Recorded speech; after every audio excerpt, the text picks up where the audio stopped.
বন্ধুরা, আমি Mohammad Masud Rana, live stock assistant Asia animal genetics, আপনাদের মাঝে আরও একটি গুরুত্বপূর্ণ ভিডিও নিয়ে উপস্থিত হয়েছি।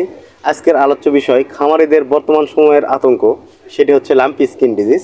বর্তমান সময়ে যেখানে সেখানে ছোট বাছুর গরুতে দেখা যাচ্ছে যে লাম্পিতে আক্রান্ত হচ্ছে। হঠাৎ করে বাছুর গোয়াটা থেকে বের করার পর দেখা যাচ্ছে পা ফুলে যাচ্ছে, একটি পা ফুলে যাচ্ছে, আর বাছুর খাওয়া দাওয়া করতেছে না। এই লক্ষণটা এলাকাতে বর্তমান ব্যাপক হারে দেখা দিচ্ছে বাংলাদেশের বর্তমান ওয়েদারে। তো আপনারা এই ক্ষেত্রে বিভিন্ন রকম ট্রিটমেন্ট করতেছেন। আমি একটি সহজ ফর্মুলা বলে দেবো। আপনারা যেই স্কিনে যে বাছুরটি দেখতে পাচ্ছেন, দেখুন এটা লাম্পিতে আক্রান্ত। লাম্পিতে আক্রান্ত হলে বিভিন্ন রকম লক্ষণ দেখা যায়। তার ভিতর অন্যতম একটি লক্ষণ হচ্ছে হঠাৎ দেখা যাবে পায়ের কোনো অংশ ফুলে আছে, বুকরা মানে গলকম্বলের নিচে এই অংশটা ফুলে থাকে এবং বাছুর খাওয়া দাওয়া ছেড়ে যায়, টেম্পারেচার 106 ডিগ্রি ফারেনহাইটের উপরে উঠে যায়। এই ক্ষেত্রে আপনারা একজন ভেটেরিনারি ডাক্তার ডেকে নিয়ে এসে অবশ্যই ট্রিটমেন্ট করবেন। তো পাশাপাশি আপনাদেরকে একটু সহজ টেকনিক অবলম্বন যদি করেন, সেক্ষেত্রে আপনাদের চিকিৎসার ব্যয়টা অনেক কম হবে। সেটা হচ্ছে কি, আপনারা বিভিন্ন দোকান থেকে খাওয়ার সোডা, সোডিয়াম কার্বনেট বলা হয় যেটাকে, খাওয়ার সোডা, এইটা আপনারা 1 পোয়া বা হাফ কেজি পরিমাণ কিনে নিয়ে আসবেন। তারপর আপনাদের বাসার পাশে নিম গাছ থেকে নিম পাতা ছিঁড়বেন এবং আপনারা দোকান থেকে কুষারের গুড় কিনবেন। এইগুলো উপাদান আপনারা মোটামুটি প্রতিদিন আপনার গরুকে নিম পাতা বাটা 4 চামচ খাওয়ার সোডা এবং 4 চামচ গুড় মিক্সচার করে প্রতিদিন সকালে একবার, বিকেলে একবার, মোটামুটি 1 সপ্তাহ খাওয়াবেন। এটা গেল আপনার অল্প খরচে ভাইরাস মারার একটা কৌশল। যে কোনো ভাইরাস, শুধু লাম্পি নয়, যে কোনো ভাইরাস রোগেই আপনারা এই ফর্মুলাটা ফলো করতে পারেন। এটা হচ্ছে আপনার ভাইরাস মারার ফর্মুলা। পরবর্তীতে এর কিছু সহযোগী চিকিৎসা লাগে।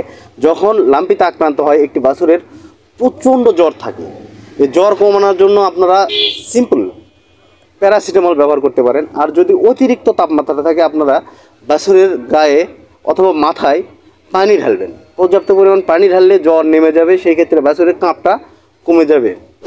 আর পাশাপাশি আপনারা প্যারাসিটামল জাতীয় ঔষধ ফার্স্ট ভেট ইউজ করতে পারেন প্রতি 100 কেজি বডি ওয়েটের জন্য একটি করে, অথবা PK5 আপনারা ব্যবহার করতে পারেন দিনে একবার 24 ঘন্টায় 100 কেজি বডি ওয়েটের জন্য PK5 100।